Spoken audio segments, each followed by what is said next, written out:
En primer lugar, muchísimas gracias a todos los presentes por haberse tomado un valioso tiempo que seguramente nos ayuda a pensar y a debatir y a reflexionar. En segundo lugar, le quiero agradecer enormemente a Ana, la decana, por esta invitación. Nos honra cuando nos invitan, y particularmente a una universidad, a un sindicato, o en este caso a la dirigencia sindical, a poder expresar nuestras ideas. Patricia es una colaboradora inestimable y fundamental en la asociación bancaria y una compañera con todas las letras que nos ayuda a ser mejores en la Secretaría de Derechos Humanos, Género e Igualdad, que es donde colabora. Y por supuesto, compañero, te agradezco tus palabras. Viniendo de un compañero dirigente sindical, siempre honra y compromete cada vez más cuando con tan generosos conceptos tenés identificada nuestra organización sindical. Te quiero agradecer a vos, a tu comisión directiva y a los compañeros que han trabajado en este encuentro. Y por supuesto a Juan, que va a tener que padecernos a partir de ahora con el convenio. Te pedimos paciencia porque los bancarios son bastante complicados, así que como van a ser de varios lugares del país que seguramente tomarán esta capacitación, vamos a tener una situación seguramente de mucho trato diario. Bueno, la verdad que nos convoca y no quiero hablar de lo que pasa en el país, de lo que nos pasa como laburante, de lo que pasa en la educación pública, pero tampoco es que yo me quiero alejar porque me pareció una buena definición la temática de universidad y movimiento obrero en tiempos de resistencia. A mí me gustaría empezar precisamente por lo que nos está pasando y después hablar un poquito sobre esta necesaria unidad que para mí tiene dos vertientes, esa unidad de universidad y movimiento obrero. Por un lado, la necesaria interacción de que desde el movimiento obrero recurramos a nuestros universitarios para poder establecer programas claros y concretos con la ayuda, la experiencia, la investigación por parte de los profesionales de la universidad, para que el movimiento obrero tenga un programa y tenga definiciones claras desde su propio vientre, porque son hijos de trabajadores los que vienen a la universidad pública, que ayudan a otros trabajadores que están en una organización sindical o conduciéndola o como afiliados. Y la segunda vertiente de la que hay que analizarlo es desde el compromiso, desde la lucha, desde el protagonismo, desde la solidaridad. Voy a guardar eso para casi el final. Vamos a hablar de lo cotidiano y de lo que nos pasa. Yo creo que es una Argentina hoy empobrecida, con hogares con mucha angustia, donde ha habido un gobierno que prácticamente le declaró la guerra a los sectores populares y particularmente a los que menos tienen en la Argentina. Digo esto porque es muy claro que ha sido un gobierno que el impulso de sus políticas tuvieron como objetivo central mejorar la rentabilidad del sector empresario en detrimento del poder adquisitivo del salario por vía de lo que cobramos y por vía de derechos, porque también atacaron los derechos, y los derechos son salarios diferidos de los trabajadores. Que podamos tener permisos de estudio en un convenio colectivo para que nuestros compañeros estudien y se capaciten, es plata también. Que tengamos obras sociales que son atacadas, que tengamos licencias, también son derechos que son plata. Entonces atacaron por vía de ir por debajo de la inflación en los salarios, atacaron por el lado de la pérdida de puestos de trabajo y atacaron por el lado de los derechos también, que es el salario diferido. Sin duda que a veces uno piensa en esa obra griega de Sísifo y pareciera ser que a nosotros nos cuesta generaciones subir la piedra a la montaña y a ellos les cuesta meses bajarla de la montaña. Y ese es el andar en el que ha andado este gobierno. También creo que para lograr ese cometido hubo una estrategia desde el punto de vista comunicacional, judicial y mediático que tenía como objetivo generar un significante vacío de muy caros principios, sentimientos y luchas de los argentinos, empezando precisamente por la lucha de derechos humanos. que ya en la antesala de un proceso electoral se mencionaba por parte del actual presidente como el curro de los derechos humanos y que con posterioridad consolidó con declaraciones a la cadena CNN de Estados Unidos en su primer año de mandato, donde expresaba que no sabía cuántos desaparecidos eran, si eran 9.000 o los que decía la pared, decía los que estaban anotados en una pared, hacía una referencia muy vaga sobre eso. Y creo que en el fondo lo que escondía es su desprecio por la política de derechos humanos en la Argentina, que ha sido reconocida internacionalmente, y el número de 30.000 no es un número caprichoso que hayan puesto los organismos de derechos humanos. Es el número, en definitiva, que ha reconocido la comunidad económica, la comunidad internacional de derechos humanos, reconociendo que en ese número estaba la tragedia argentina de una dictadura militar. Significante vacío de entender la despolitización de los argentinos como si fuera la política el mal de todos los males que ha ocasionado este país. Por eso recurre sistemáticamente a buscar fechas el presidente para encontrar responsabilidades que debería mirarlas en su gobierno y en su gestión. Primero eran los últimos 5 años que no había habido crecimiento económico, después saltamos a los 2 mandatos de Cristina, después saltamos a los 12 últimos años, después pasó a 70, después 80. La verdad que yo creo que el mal de los argentinos, según la interpretación de la clase que representa el actual presidente, se inició en julio cuando se declaró la independencia, hace más de 200 años. Quizá a partir de ahí debería empezar a recorrer los problemas de los argentinos, ¿no? Entonces, lo segundo fue generar el significante vacío de la política, porque se constituía el mejor equipo de los últimos 50 años con los CEOs empresarios que iban a conducir los destinos de la nación. Y el tercer eje de significante vacío importante es las luchas sindicales en la Argentina, que costaron sangre de muchos compañeros nuestros generar los derechos que hoy tenemos. Cada derecho que tenemos no es una simple concesión del poder económico ni de los gobiernos. Significa la lucha de los trabajadores encabezada por las organizaciones y sus dirigentes, que tiene como correlato obtener un nuevo derecho. Entonces era impulsar la cultura del individualismo y la meritocracia como eje central de resolver los males que tenían los argentinos. Esos significantes vacíos que pretendieron buscar necesitaron primero generar ese significante vacío, segundo estigmatizar la protesta social en la Argentina, particularmente de los más desprotegidos y los que pasan hambre, a quienes se los tildaba de choriplaneros, etcétera, etcétera, etcétera, sin reconocerse que son compañeros nuestros que no tienen empleo. Para mí son trabajadores todos, los que tienen empleo y los que no tienen empleo, y son compañeros que no tienen empleo, que deseosos estarían de tener un trabajo y un salario digno y no pedir o tener que recurrir a la asistencia del Estado para poder sobrevivir. Y creo que en este punto es donde viene, después de la estigmatización, viene la persecución. Es necesario encarcelar a los líderes políticos, sindicales, sociales, periodistas y opositores, porque es la forma de terminar de destruir la resistencia. Por eso vamos a atar sobre el final la resistencia de la universidad y del movimiento obrero en tiempos de derecha y en tiempos de crisis en la Argentina o en tiempos de resistencia. Ahora bien, creo que dejan un país devastado, que va a necesitar de muchísima comprensión de todos los argentinos para sacarlo adelante cuando el 27 de octubre se consagre un nuevo gobierno en la Argentina, que esperamos sea en primera vuelta. Porque dejan derruida las máquinas de las fábricas que hoy tienen un 50% de capacidad ociosa en la Argentina.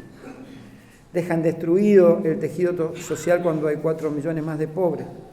Dejan una economía sin poder de reacción para que los sectores populares accedan a los servicios, los bienes y la comida, básicamente en la Argentina, con una inflación interanual de un nivel elevadísimo. Y dejan un país con un nivel de endeudamiento como nunca antes jamás se vio y como nunca antes vio el Fondo Monetario en ningún otro país, que va a condicionar no solo el gobierno que venga, o va a pretender condicionarlo, sino que condiciona el futuro de generaciones de argentinos. Y si uno analizara que el endeudamiento sirvió para mejorar las vías, para mejorar los caminos, para generar escuelas, para generar universidades, para generar actividades económicas que en un tiempo le darán la bonanza o el volumen económico para que la Argentina tenga bonanza, diría, bueno, el endeudamiento tiene detrás del sacrificio que tenemos que hacer todos para pagarlo, un criterio que a la postre servirá a todos. Pero este endeudamiento ha servido solamente para que se enriquezcan los fondos de inversión, los fondos buitres y las grandes corporaciones financieras que han hecho de la Argentina un gran casino donde todos los días se timbea el futuro nacional a través de la impresión de LEVAC, LELIC, títulos del Tesoro, etcétera, etcétera, etcétera.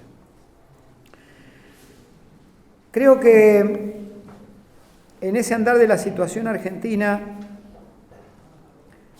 el futuro presidente Alberto Fernández ha insistido con un pacto social que sea el acuerdo que necesita nuestro país para salir adelante. Yo quiero aclarar que soy un ferviente defensor del diálogo como resolución de los conflictos, porque es el diálogo, aún en la disidencia, el que en tiempos de democracia debe prevalecer por sobre todas las cosas. Entonces, de hecho, mi primer definición al respecto del pacto, diálogo o acuerdo social que se suscriba es favorable. En segundo lugar, creo que hago la aclaración de por qué fracasan habitualmente los pactos sociales. Fracasan generalmente por dos motivos. El primero, porque son convocados luego que los gobiernos probaron sus políticas y fracasaron y te invitan a un diálogo social casi como para socializar el costo político de las decisiones equivocadas que tomaron. Entonces, lógicamente fracasan, porque nadie está dispuesto a poner el cuerpo por decisiones que no tomó. En todo caso, y el otro, el que te convoca, lo que hace es especulativamente tratar de ganar tiempo para salir de la crisis y no está dispuesto a que vos le marques, por usar un término vulgar, la cancha, porque si no estaría admitiendo su propia incapacidad de gobierno, aceptando que otro le diga qué cosas hay que hacer. Entonces, cuando los pactos sociales son producidos a mitad de gobiernos, implican, primero, el reconocimiento del fracaso de las políticas, segundo, la especulación de que te hagas cargo de socializar el costo político y tercero, significa que están tratando de ganar tiempo. Bienvenido sea que el futuro presidente nos convoca a un pacto previo a asumir y a un diálogo social previo a asumir, porque habla de la grandeza y habla de la voluntad política de que teniendo todo el poder y pudiendo llevar a cabo las políticas que él crea conveniente, invita a ser parte de la definición de los grandes temas nacionales. El segundo eje por el que generalmente los pactos sociales fracasan es porque terminan limitándose a un mero congelamiento de precios y salarios. Y en realidad,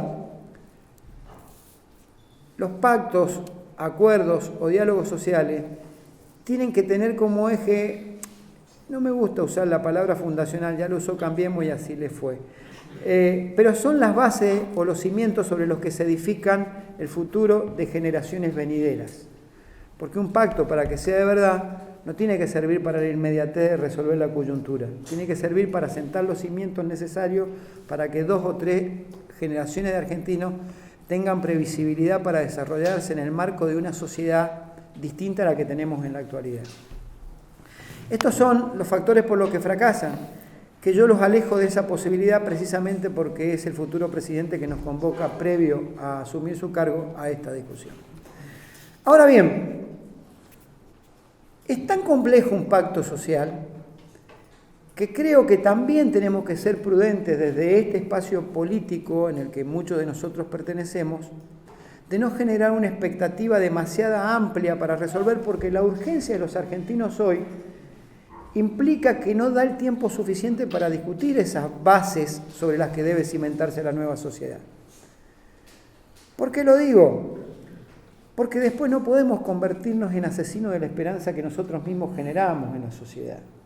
Un pacto social tiene que tener como objetivo central la generación del pleno empleo como primer enunciado, porque es a partir del pleno empleo que se recupera la capacidad recaudatoria del Estado, la capacidad plena de derechos del ciudadano, la capacidad inclusive desde lo emotivo, emocional o como quieran llamarlo, de recuperar la dignidad de que todos tengan trabajo, la recuperación del mercado interno.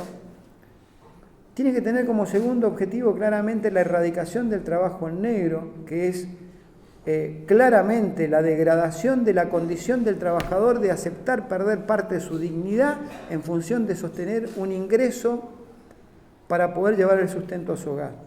Tiene que definir claramente cómo se recupera el consumo interno en la Argentina. El PBI de la Argentina, el 70% es consumo interno. Por eso a veces cuando se habla tanto de exportación, que es absolutamente necesario incrementarla, primero hay que repensar el consumo interno de la Argentina para poder revalorizar y eso va a ocasionar el crecimiento y volumen de la economía necesarios. Dentro de ese recuperar el consumo interno como cuarto, quinto eje, voy perdiendo la cuenta, pero tampoco tiene una numeración que sea exacta, es simplemente ir enumerando hechos y puntualizando. Tiene que saber qué sector de la economía va a traccionar ese pacto social para el crecimiento de la economía. No es lo mismo que lo traccione el sector financiero con la especulación financiera a que lo traccione la industria. Hay que definir si son los servicios, si es la industria, si es el campo, si son dos cosas juntas o una y después dos juntas, porque también depende de eso el perfil que uno le vaya a dar al país. Ese pacto social tiene que incluir qué se hace con el ahorro argentino. El ahorro argentino que debería ser para apalancar con los depósitos los créditos y generar una economía de desarrollo con inclusión, empleo y seguridad social, termina siendo una economía, el ahorro argentino, meramente especulativo. Y a veces saben que estoy tentado hasta de darle la razón a los que especulan, porque alguien que tiene un pequeño ahorro que puede venir inclusive de una indemnización, termina no poniéndolo en un proyecto productivo, sino tratando de salvar el costo de su dinero para luego no tener una diferencia muy grande y haber perdido contra la inflación y contra esta macroeconomía que nadie la doma. Entonces, ¿qué se va a hacer con el ahorro argentino? Tiene que tener claramente cuáles son los marcos regulatorios en que nos vamos a manejar, porque esta es una Argentina que se ha desprendido de sus marcos regulatorios en la mayoría de las actividades pensando que el mercado lo resuelve todo y el mercado lo único que resuelve es acrecentar la brecha entre los que más tienen y los que menos tienen. Tiene que definir su estructura política también y una reforma política. Hoy la discusión es si las PASO sirven o no sirven. Primero quiero decirle que yo siempre estuve en contra de las PASO porque como afiliado a un partido político a mí me jode bastante que otro que no sea mi partido me diga quién tiene que ser candidato con su voto, lo aclaro. Pero tiene que hacerse cargo el periodismo, que fue gran parte impulsor de aquella discusión hace 10 años atrás que empezó diciendo ¿por qué tenemos que votar a los que en la rosca partidaria deciden que tienen que ser los candidatos? Entonces impulsaban esto de las elecciones abiertas, la que terminó siendo las PASO y demás. Tiene que definirse qué se hace con la educación pública en la Argentina, tiene que definirse el perfil de esa educación pública en la Argentina, tiene que decidirse qué se hace con la justicia en la República Argentina para que no seamos rehenes sistemáticos desde la política de que terminás tu mandato y sos candidato a tener un auto, pero no un Volkswagen, sino un auto de procesamiento por algo que te invente para poder después meter y encarcelar a los dirigentes políticos. Entonces hay que ver qué se hace con la justicia en la Argentina. Eso es un pacto social. Y yo pregunto a todos aquí, ¿la Argentina con sus urgencias hoy está en condiciones de tener la paciencia de arribar a este acuerdo social y político? No, lo primero que van a decir es que se está dilatando las respuestas urgentes. Por eso me parece que hay una primera etapa de este pacto social que el presidente nuevo debe entender que debe ser una tregua más que un pacto social. Y cuando uso la palabra tregua, no la uso al azar, casualmente, ni porque se me haya ocurrido en este momento. La uso por lo que dije al principio, porque entiendo que le declararon la guerra a los sectores más desprotegidos de la Argentina y se necesita una tregua. Pero esa tregua tiene que tener mínimo 3 premisas básicas. Que todos los argentinos vuelvan a comer, que todos los argentinos tengan remedio y que aquellos que fueron más afectados por este modelo económico al menos le recuperen un pie de igualdad con lo que han sufrido de incremento los precios con relación a los salarios, a las jubilaciones, a las AUH. Y a partir de ahí, y con esa tranquilidad, que que nuestros compatriotas y hermanos, tampoco me gusta usar la palabra compatriotas, nuestros hermanos, porque si no termino en el discurso de Pichetto, que es para los argentinos nada más, y parece que los hermanos latinoamericanos que están acá deberían ser expulsados. Digo, para nuestros hermanos garantizarle la comida, la salud y garantizarle un mínimo de igualdad con todo lo que pasó y favoreció a otros sectores. Sobre esta base sí creo que hay que profundizar en la discusión de ese pacto social absolutamente necesario para transformar a esta sociedad argentina que, alejada de principios históricos de solidaridad, de lo colectivo y de entenderse como una cuestión de clase y mirarnos a los ojos, podamos reconocernos en el otro, en un hermano de clase que necesita del apoyo y la solidaridad de todos para salir del pozo en que nos ha sumido la política neoliberal de derecha. Creo también que el movimiento obrero está llamado a tener un papel fundamental en esto. Si hay una tremenda deuda que tiene el movimiento obrero con la sociedad argentina y particularmente con los trabajadores que representamos aquellos que tenemos alguna responsabilidad de conducción, es que a 36 años de haberse restituido la democracia aquel 10 de diciembre de 1983, el movimiento obrero no ha podido consagrar todavía un programa que exprese con absoluta claridad qué piensa de cada una de las cosas que le pasa a la sociedad argentina. ¿Qué piensa el movimiento obrero respecto y qué definición tiene respecto a cómo debe ser no solo el tema laboral en la Argentina, sino la previsión social, la vivienda, la educación, la justicia, la seguridad? Los mundos modernos se mueven por tres factores, ¿no? Los estados que generan agenda, y está bien porque son dirigentes políticos que votamos para que ocupen un espacio y un lugar de poder. Las corporaciones que no las vota nadie, pero desde el peso y el poder del capital generan agenda en las sociedades.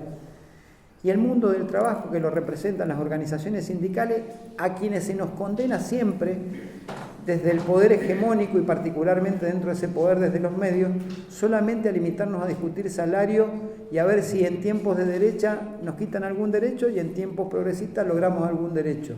¿Por qué nosotros los trabajadores tenemos que resignar que la educación de la Argentina la decidan los alumnos del Newman? ¿Por qué tenemos que resignar que la política energética la resuelva el presidente de Shell? ¿Por qué tenemos que resignar los argentinos y los trabajadores que la política financiera de la Argentina la resuelva el JP Morgan? Tenemos cuadros políticos, técnicos, sindicales y universitarios, tecnológicos y de ciencia, los argentinos desde el campo popular y desde el movimiento obrero, como para dar esta discusión y generar esta agenda.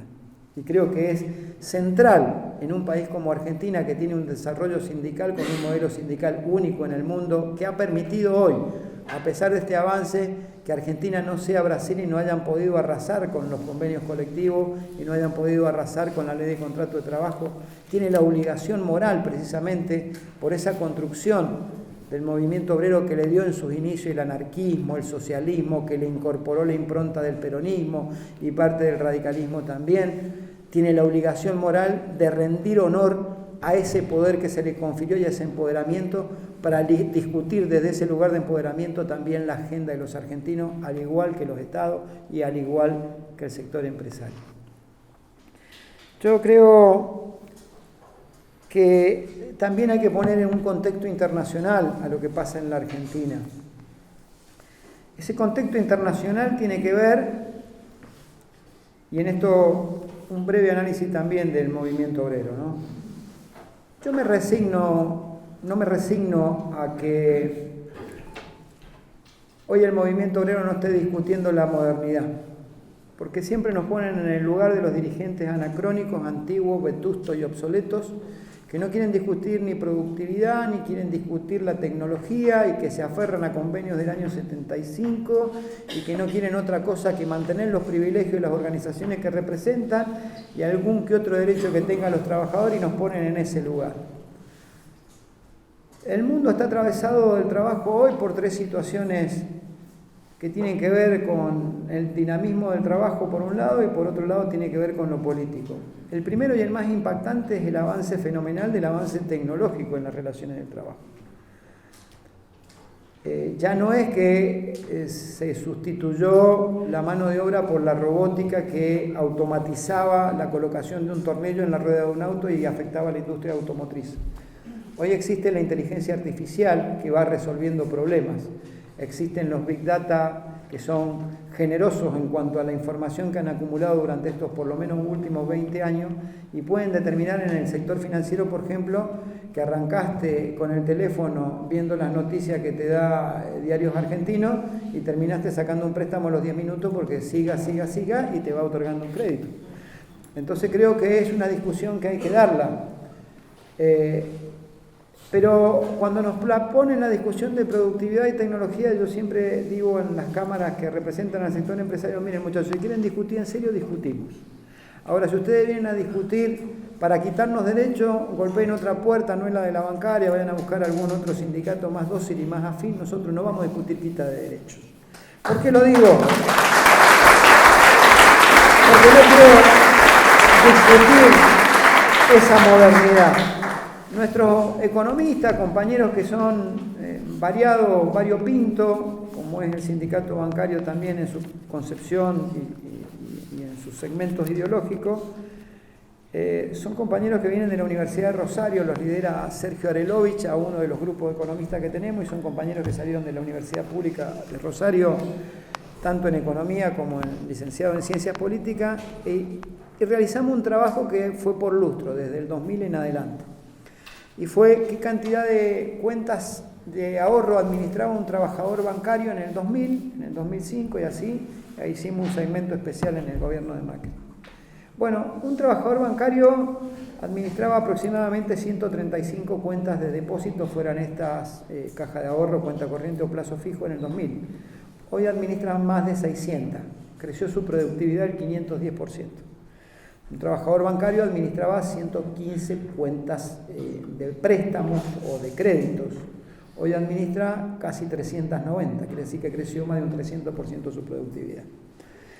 Entonces yo lo que quiero discutir, y esto tiene claramente, no es que llenamos más 600 fichas más para abrir una cuenta corriente, una caja de ahorro, significa que el avance tecnológico y el agregado que el Estado obligó a una mayor bancarización a través de cuentas sueldo, los jubilados, la AUH y demás, y los planes que se pagan todos por tarjeta de débito y bancarizado, pero lo que hace es que nosotros hayamos mantenido nuestro nivel salarial, siendo que nos consideran siempre una gran paritaria, y yo no considero que sea tan buena, porque hemos solamente mantenido nuestro nivel conforme a la inflación. Para mí una paritaria es otra cosa, pero dado los tiempos de Macri pareciera que es bueno para muchos. Y a su vez ellos crecieron en la mayor productividad por los números que acabo de dar, quiere decir que se creó un ángulo de 45 grados. Y ellos pretenden, cuando vienen a discutir, que trabajemos más horas, el banco de horas, todas estas cosas que inventan, y ellos lo que quieren es llevar el ángulo a 90 grados, y nosotros lo que decimos es, aún ganando lo mismo, queremos achicar la brecha de ese ángulo para preservar los puestos de trabajo del sector financiero, porque donde mayor impacto va a tener la tecnología es en nuestra actividad. Entonces me parece que hay que darla, y a mí a veces me cuesta, no solamente que el movimiento obrero en el marco de la CGT, porque nosotros más allá que no tenemos cargo por decisión propia, porque decidimos retirarnos de un congreso de la CGT diciendo que no íbamos a aceptar cargo en la medida, fue cuando se constituyó el triunvirato, nosotros dijimos en la medida en que no haya una decisión política de confrontar con este gobierno que viene a quitarnos derechos y en la medida que no haya un programa, nosotros no queremos tener cargo en una CGT que no va a discutir estas cosas, por eso no tenemos cargo. Pero sigo y seguimos siendo parte del movimiento obrero y de esa CGT con nuestra disidencia y nuestra crítica. Yo me resisto a que la CGT no tenga un programa y que esta discusión no se esté dando de la tecnología. También está el tema de la deslocalización de empresas que sucede en el mundo y esta apertura que solamente es para que ellos vengan a nuestros mercados y no para que nosotros vayamos a los de ellos. Seguimos sin poderle vender ni un limón a Estados Unidos y tienen otra prueba más del proteccionismo que le ponen a sus países cuando se pretende suscribir un acuerdo con la Unión Europea y te dicen, no, bueno, pero nosotros nuestro sector agropecuario lo vamos a seguir subsidiando. Va a Alemania y te dice nuestro sector de sistemas lo vamos a seguir subsidiando, va a otro que hace auto y te dice nuestro sector de automotriz lo vamos a seguir subsidiando. Entonces, hay un proceso mediante el cual esas grandes empresas van a determinados países y piden beneficios impositivos y degradación de las condiciones de trabajo para bajar el costo laboral, y hoy te generan 20.000 puestos en cualquier localidad de Buenos Aires y mañana se van a Shanghái y lo hacen en Shanghái y dejan sociedades devastadas o sociedades que crecen, pero crecen con trabajadores con dificultades porque la ganancia y la renta va para otro lado. Esto tampoco se está discutiendo. Y lo tercero es la situación política internacional. Con esto voy cerrando lo económico y lo que pasa en el país. La situación política, generalmente a nosotros nos empieza a pasar lo que en Europa o países centrales como Estados Unidos pasa unos años antes, ¿no? Y claramente hay un sesgo que se ha corrido hacia la derecha del pensamiento en Europa y particularmente en Estados Unidos con la llegada de Trump. Y en Europa generalmente han habido dos espacios, centro-derecha y centro-izquierda. El problema es que la centro-derecha y liberales pasó a ser ahora derecha hasta con un componente xenófobo, y de liberales pasaron a neoliberales. Y el neoliberalismo, en su concepción política, entre otras cosas, fue creado, ideado para combatir y derrotar al comunismo, pero hoy está derrotando a la propia democracia concebida como tal del gobierno del pueblo y para el pueblo, porque ha convertido al hombre decididamente en un objeto que tiene que consumir, que lo define muy bien Brown, la historiadora norteamericana, cuando define que el hombre pasa a ser un homus o economicus, que el único interés que tiene es que consuma. Y a su vez convierten al mundo en un gran mercado, disociándolo y alejándolo de una sociedad humanista con valores de solidaridad, reciprocidad y crecimiento de todos. Entonces creo que estas tres cosas hoy no se están discutiendo en el movimiento obrero, por lo menos en la CGT donde yo pertenezco. En otros quizás sí. Y creo que no se está discutiendo el avance tecnológico y no se está discutiendo tampoco la desregulación y deslocalización de los mercados. Ahora bien, creo que los argentinos, con la elección Paso del otro día, pusimos un punto de inflexión en el avance del neoliberalismo, no solo en la Argentina, sino también en la región. A un Bolsonaro envalentonado, a un Lenin traicionando y a un Piñeira consolidando la derecha en Chile, le anteponemos un Fernández Fernández que pasa a ser una opción distinta dentro de la región. Y a mí me parece bien que una vez más la Argentina, de una muestra categórica, porque su formación de partidos políticos tradicionales y sus formaciones sindicales y sociales ponen por encima de la economía la política, porque es en definitiva la política la que resuelve los problemas, no es la economía es el instrumento para el desarrollo de las políticas, que es otra cosa. Entonces me parece bien que esto suceda. En ese andar, el tema que nos convoca. Universidad y movimiento obrero o sindicalismo en tiempos de resistencia. Para que esta realidad floreciente que nos alegra y nos entusiasma de la elección Paso y poder dar ese golpe de calidad a la región con un gobierno distinto que surja de la República Argentina, hubo que haber primero resistencia. Y no fuimos todos los que resistimos. Y entre eso seguramente están las universidades y parte del movimiento obrero. Porque a veces inclusive yo sé que tiene que ser con todos a pesar de, porque hay que ganar y hay que transformar la sociedad. Pero tampoco me olvido de muchas cosas, porque al gobierno anterior se lo acusaba que el Parlamento era una escribanía porque todos los proyectos que iban se votaban. Pero yo quiero decir también que este gobierno, que antes era una escribanía, lo transformaron en un mercado persa donde todo tenía un precio. Entonces, para votarte la reforma previsional, hubieron de los nuestros también que la votaron porque les ofrecían fondos para salvar sus provincias, sus municipios, lo que fuera. Y en la calle estuvieron los movimientos sociales, los movimientos estudiantiles y parte del movimiento obrero, que genera un punto de inflexión en el romance que tenía la sociedad con Macri el día 30 de noviembre, cuando salimos en contra de la reforma previsional, laboral y tributaria. La laboral la ganamos, la tributaria a medias porque sigue habiendo impuesto injusto, y la previsional podría decirse que se perdió porque escondió nada más que un escandaloso blanqueo de dinero donde le permitieron inclusive a los parientes del presidente blanquear y terminaron arrasando con derechos de los jubilados. Por eso creo que la premisa fundamental es resarcir a los más afectados, y entre ellos me parece que son los jubilados los primeros, a los que le debe un resarcimiento el futuro gobierno. pero la ruptura del romance de la sociedad con el gobierno de Macri, a 2 meses de haber obtenido una victoria electoral contundente en el 2017, en octubre del 2017, se la da el movimiento obrero, el movimiento estudiantil y las organizaciones sociales, que en un ejemplo de dignidad y de adversidad absoluta se paran frente al poder económico, al poder mediático, al poder judicial y al poder político y dice, esta es la línea que no van a pasar. Y si la van a pretender pasar, van a encontrar la resistencia. Y creo que esa historia, o ese día, significó reconstruir la resistencia histórica de la universidad y el movimiento obrero. Resistencia que empieza cuando los obreros y los trabajadores, por aquel entonces nucleados sindicalmente bajo la figura del anarquismo y del socialismo, acompañaban la reforma del 18 en Córdoba. Luego, resarcida y con reciprocidad de los estudiantes, cuando se empieza a discutir en un largo trayecto la jornada de 8 horas y son los estudiantes los que acompañan al movimiento obrero.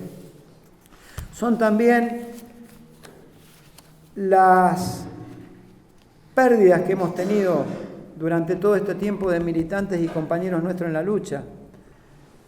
Después se volvió a refundar esa sociedad, esa alianza estratégica entre universidad, universitario y movimiento obrero, cuando cae el gobierno de Ilía, y hoy le contaba a Ana, tengo muy presente el caso, no solo por lo que significa, sino también porque es de mi provincia, que así hay una verdadera síntesis de lo que significa esa unidad en la lucha y el entregar todo para preservar valores, es Santiago Pampillón, que muere en el año cuando se produce el golpe de la Revolución Argentina de Onganía sobre Ilía, en el mes de junio del 66, y en el mes de julio se produce la Noche de los Bastones Largos, que es la ocupación y la toma de facultades por parte del poder militar, y los estudiantes, los profesores, salen a defender la unidad pública, la autarquía, la democracia universitaria, todo lo que habían conseguido con la reforma, salen a defenderla. Uno de esos se llamaba Santiago Pampillón, que reunía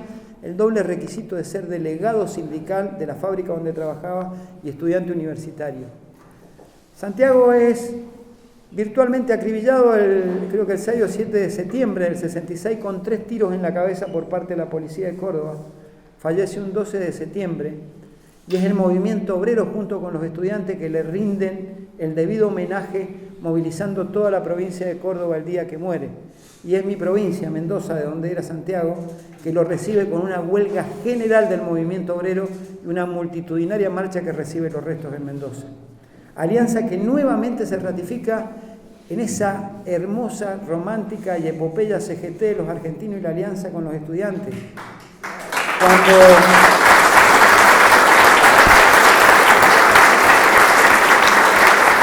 más de 10.000 estudiantes acompañan el Cordobazo, 10.000 compañeros estudiantes acompañan el Cordobazo y se genera esa fortaleza de vuelta de universidad pública donde iban y militaban los profesores dentro de la CGT, los argentinos, pero ya no solo como trabajadores, sino como investigadores que ayudaban a construir programas.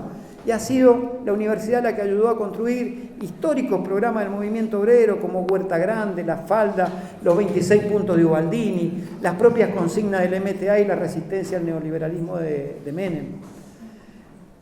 Y ratifica plenamente durante el proceso y durante la vigencia del proceso militar de la dictadura genocida de Videla, la alianza entre trabajadores y la alianza entre universitarios.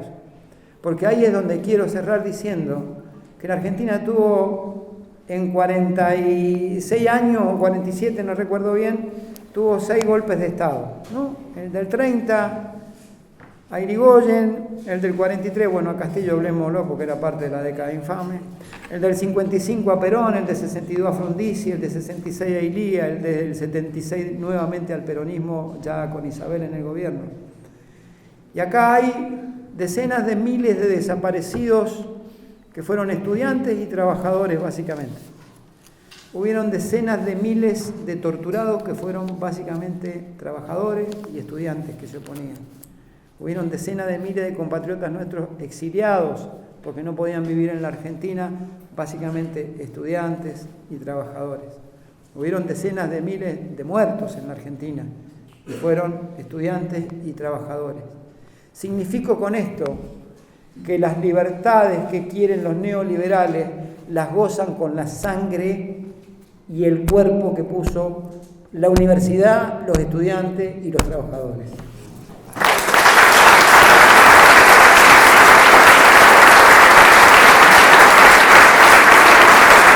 No quisiera olvidarme, estando en La Plata y en esta universidad, de dos hechos fundamentales, y uno que sirva un pequeño homenaje a todos los que estamos aquí, porque el 16 de septiembre, más allá de recordar tristemente la revolución fusiladora del 55, también era un lindo día para reconocer la lucha de los estudiantes a través de lo que significó la masacre de la Noche de los Lápices. 43 aniversarios se cumplían el 16. El presidente de la Argentina en ese significante vacío puso un aro de básquet en la entrada de la Casa de Gobierno. Que sirva este espacio, que estamos en La Plata, fundador de aquella lucha por el boleto estudiantil, de reconocimiento y de reparación de tamaña afrenta y provocación de quien conduce el Estado argentino para con aquellos compañeros estudiantes que no pedían otra cosa que no fuera un boleto estudiantil y condiciones de mejor igualdad para poder estudiar, particularmente los sectores más desprotegidos. Y no puedo irme de esta Universidad de La Plata sin recordar, yo soy afiliado radical, no soy radical de los que está con el gobierno, ya me conocen que no tengo ese temple, muy alejado de eso, pero de recordar al ruso Sergio Karakachov y a su querido socio Domingo Terugini, que precisamente los chupa, los levanta, los tortura y los mata el proceso militar por defender ni más ni menos de lo que estamos hablando, a trabajadores, a dirigentes sindicales que perseguía el poder de facto y porque se encargaban de realizar la mayoría de los habeas corpus pidiendo por los desaparecidos. Y decía en aquel entonces, solía usar el ruso una frase de un poema muy lindo de Neruda que decía que pueden cortar todas las flores pero no podrán detener la primavera, ¿no? Y aquí estamos, a pesar del neoliberalismo, a pesar de la derecha que ha degradado las condiciones de una sociedad, aquí estamos, a punto de que la primavera florezca con Alberto y con Cristina en La Nación, con Axel y con Verónica en la provincia, con Florencia aquí en La Plata, y con todos acompañando este nuevo proceso político en la Argentina. Porque en definitiva nos dijeron que venían a resolver el problema de la inflación y nos dejan la inflación acumulada más grande que se pueda tener con un 57% de inflación interanual. Nos dijeron que venían a resolver el problema de la pobreza, y hay 4 millones más de pobres en la Argentina. Nos dijeron que venían a resolver el problema del hambre y acaban de declarar la emergencia alimentaria hasta el 2022. Nos dijeron que venían a resolver el problema de la calidad institucional y se dedicaron a perseguir dirigentes políticos, sindicales, sociales, periodistas que pensaran distinto. Y nos dijeron que venían a resolver la grieta y generaron la grieta más profunda de una sociedad que es entre los que pueden comer y no pueden comer. Por eso termino recordando ese poema hermoso de que podrán cortar todas las flores, pero no podrán detener la primavera, pero como buenos argentinos le vamos a cambiar la fecha y no va a ser el 21 de septiembre, sino el 27 de octubre, el inicio de la primavera. Muchas gracias.